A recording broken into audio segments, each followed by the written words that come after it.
Hi, Tim Unkert here, and in this video we're going to just take a little bit of a look at the difference between O of 1 notation and O of n notation.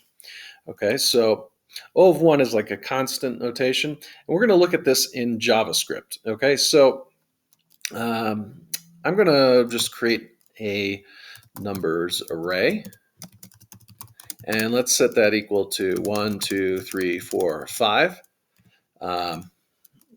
And because I like Spaceballs. And so let's create a O of 1 runtime program or function. So I'm going to create a function. We'll call this constant, and we'll take in the numbers array. And in that,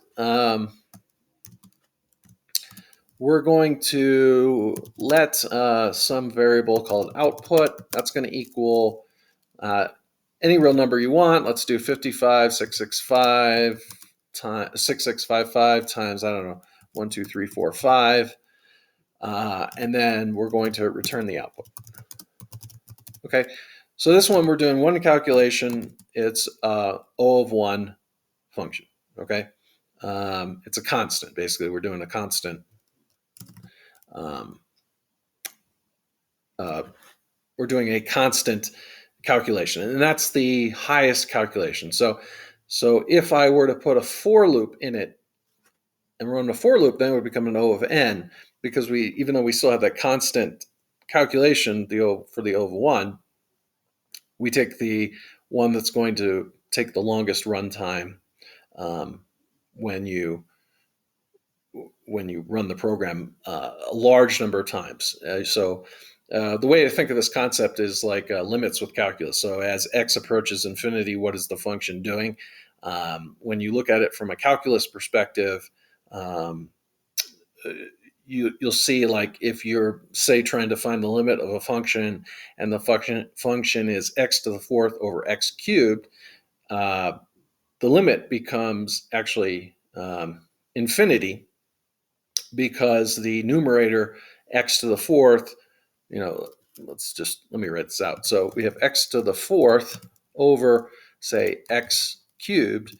The one that is growing faster as you approach infinity is the one you care about. Okay, so the one on top takes over.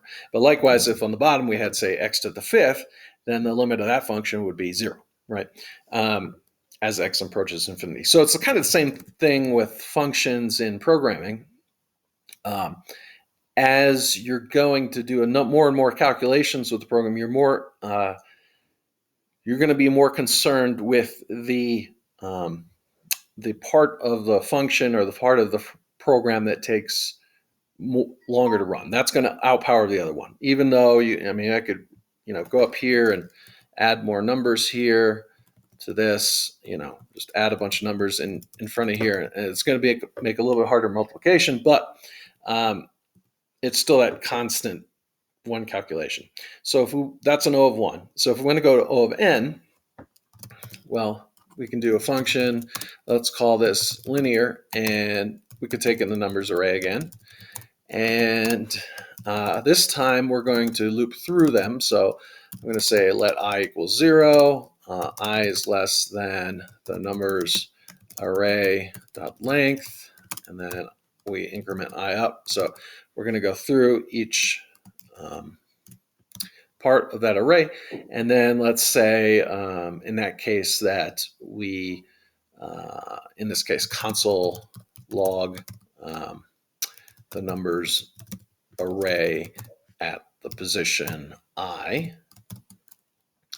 Okay, so in this case, this function is now it's doing, each time it's going through. So it has to go through, it has to do, now this time, 5 calculations or 5 outputs, right? So it's kind of a linear, depending on the length of the array, it's going to take longer and longer to run, the longer the array is, okay? Whereas this one, it's a constant, because no matter how long this array gets, you still only have this one calculation, okay? So that's a little bit about the difference between O of 1 and O of n. If you have questions, leave comments in the comments below. Otherwise, thank you for watching. And if you like this video, please like and subscribe and hit the bell for notifications. And I thank you for watching. All right, have a great day.